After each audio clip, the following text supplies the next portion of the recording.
আমাদের উপরে ছাত্রলীগের গুন্ডারা হামলা করলো, অনেকেই আহত হলেন, রক্তাক্ত। থানায় নিয়ে গিয়ে আমার ছোট ভাই আকরামকে পুলিশের সন্ত্রাসীরা পা দিয়ে বুক পরে যে লাথি দিয়েছে। বাংলাদেশে ফেসিবাদ চেপে বসেছিল, কারণ আমাদের সার্বভৌমত্বের উপরে প্রতিবেশী দেশের শকুনের নজর পড়েছিল। আওয়ামী ফেসিবাদের সময় ইসলামোফোবিয়া, ইসলাম বিদ্বেষের রাজনীতি যে ঘৃণ্য রূপ প্রদর্শন করেছিল, ঠিক সেই সময় গায়েবানা জানাজার মতো কর্মসূচি গ্রহণ করা আমাদের জন্য খুবই কঠিন ছিল। ছাত্রলীগের সন্ত্রাসীরা একটা স্মরণ সভাকেও সহ্য করতে পারে নাই, কারণ তারা জানে যে আবরার ফাহাদের স্মরণ সভা আমরা আয়োজন করেছি। সেই আবরার ফাহাদ আওয়ামী লীগের তাবেদারি রাজনীতির মুখে কুঠারাঘাত করেছে। যেদিন আবরার ফাহাদ মারা গেলেন, সেই দিন সকালবেলা আমার কাছে ফোন আসলো যে বুয়েটে একজন শিক্ষার্থীকে পিটিয়ে মারা হয়েছে, শিবির সন্দেহে মারা হয়েছে। আর বললাম যে হলের মধ্যে মারা হয়েছে? যে হ্যাঁ, হলের মধ্যেই মারা হয়েছে। আমি বললাম যদি হলের মধ্যে মারা হয়ে থাকে, তার পরিচয় কি সেটা দেখার কোনো বিষয় নাই, আমাদেরকে আন্দোলনে ঝাঁপিয়ে পড়তে হবে। ফেসবুকে লেখালেখি শুরু, ঢাকা বিশ্ববিদ্যালয়ে এসেছি, হাজার হাজার ছাত্র জনতা কোন ধরনের সাংগঠনিক কাঠামো ছাড়াই তারা সকলে আবরার ফাহাদের হত্যাকাণ্ডের বিচারের দাবিতে রাজু ভাস্কর্যের পাদদেশে একত্রিত হয়েছিলেন। আমরা আবরার ফাহাদের গায়েবানা জানাজা আয়োজন করেছি। আপনারা জেনে থাকবেন, বাংলাদেশে আওয়ামী ফেসিবাদের সময়ে ইসলামোফোবিয়া, ইসলাম বিদ্বেষের রাজনীতি যে ঘৃণ্য রূপ প্রদর্শন করেছিল, ঠিক সেই সময় গায়েবানা জানাজার মতো কর্মসূচি গ্রহণ করা আমাদের জন্য খুবই কঠিন ছিল। সে কর্মসূচি শেষ করার পরে সেই রাতে আমি হলে থাকতে পারি নাই। বাংলাদেশের মানুষেরা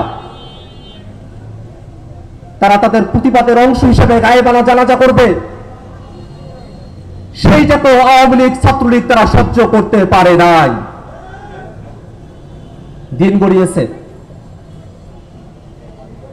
1 বছর পরে যখন আবরার ফাহাদের শাহাদাতের 1 বছর পূর্তি, ঠিক সেই সময়টাতে আমার মনে হলো যে আবরার ফাহাদ বাংলাদেশের স্বাধীনতা, সার্বভৌমত্ব এবং স্বকীয়তার পক্ষে অবস্থান নিয়ে জীবন দিয়েছেন, এবং এই বাংলাদেশের সবথেকে বড় সংকট সার্বভৌমত্বের সংকট।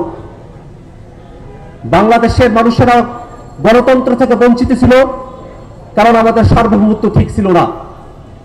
বাংলাদেশে ফেসিবাদ চেপে বসেছিল, কারণ আমাদের সার্বভৌমত্বের উপরে প্রতিবেশী দেশের শকুনের নজর পড়েছিল। ঠিক সেই সময়টাতে বাংলাদেশের স্বাধীনতা, সার্বভৌমত্বের প্রতি আগ্রাসনের প্রতিবাদে যা আবরার ফাহাদ জীবন দিয়েছিলেন, এবং এই সংকট যে বাংলাদেশের প্রধানতম সংকট, সেই সংকট মোকাবেলায় আবরার ফাহাদকে যুগে যুগে বাংলাদেশের মানুষের কাছে চিরস্মরণীয় করে রাখতে আবরার ফাহাদের শাহাদাত বার্ষিকীতে একটি স্মৃতি স্তব্ধ করার মনোবাসনা আমার মধ্যে চেপে বসে। আমি আমার অসংখ্য সহযোদ্ধার সঙ্গে কথা বলেছি। সেই সময়টাতে করোনার মৌসুম চলে, বিশ্ববিদ্যালয় বন্ধ, আমার সহযোদ্ধারা তারা সকলে বাড়িতে চলে গেছেন। তাদের সঙ্গে আমি ওভারফোনে যোগাযোগ করছি, অনেকের থেকে আইডিয়া নিচ্ছি। আসিফ নজরুল স্যারের সঙ্গে দেখা হয়েছে, তিনি পরামর্শ দিয়েছেন আবরার ফাহাদের নামে একটা এভিনিউ করতে,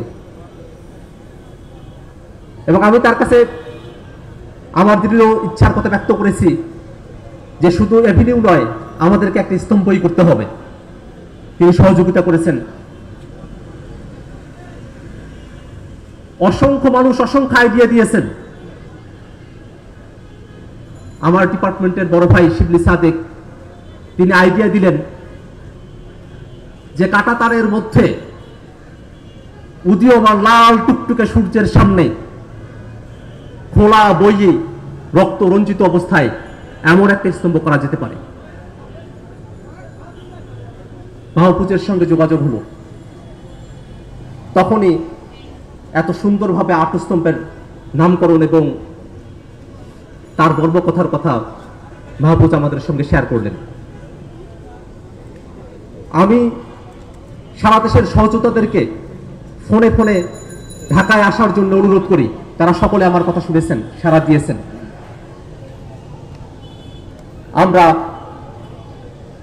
যেসব রাজমিস্ত্রির সঙ্গে কথা বলেছিলাম তাদেরকে গিয়ে কত টাকা তাদেরকে পারিশ্রমিক দিব সেটা ঠিক হয় নাই, বরং তারা যে বাংলাদেশের পক্ষে একটা কাজ করতে এসেছেন সেটাই তাদের সব থেকে বড় আত্মতৃপ্তি ছিল।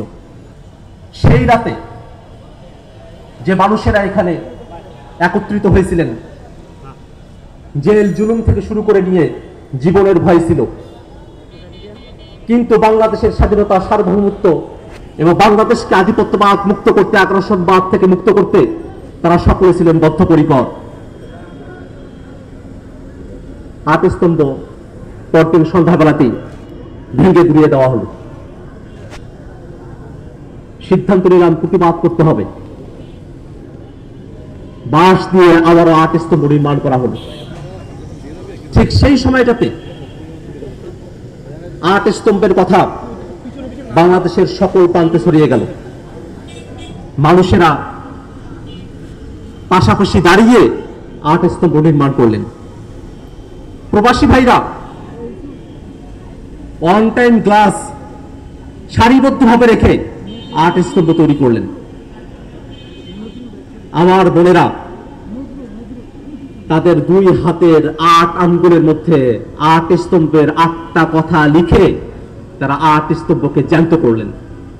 আমি আমার সেই সব বোনেদেরকে সম্মান জানাতে চাই যারা তাদের হাতের আঙ্গুলের মধ্যেও ৮ স্তম্ভকে তারা জ্যান্ত করে রেখেছিলেন।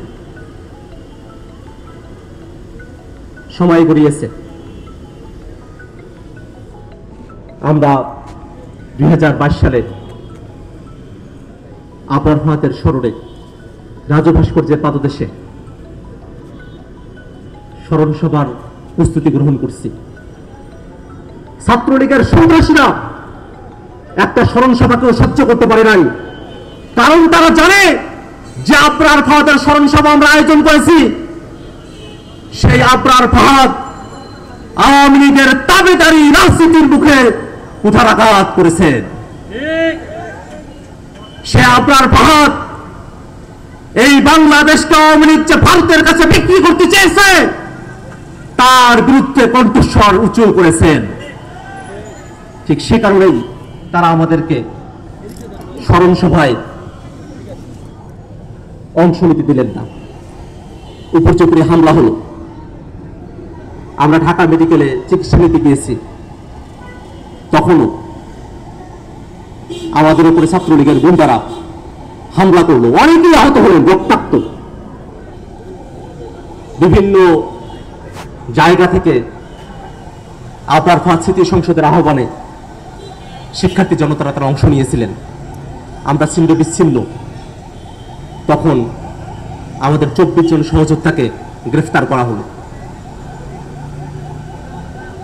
থানায় নিয়ে গিয়ে আমার ছোট ভাই আকরামকে পুলিশের সন্ত্রাসীরা পা দিয়ে বুক পরে যে লাথি দিয়েছে, আকরামের পা ভেঙে গেছে, সে কষ্ট আমি ভুলতে পারবো না। কিন্তু তারপরেও আমরা সাহস হারাই নাই। আমরা জেল খেটেছি,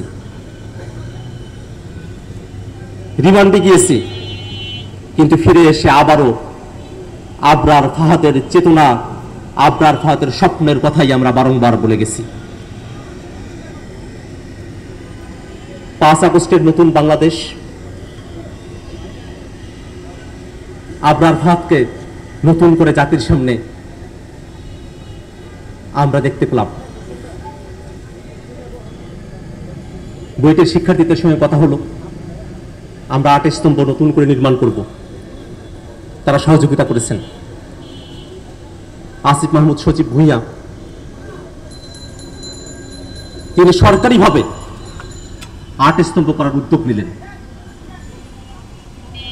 ঢাকা দক্ষিণ সিটি কর্পোরেশন তারা সহযোগিতা করেছেন। সর্বোপরি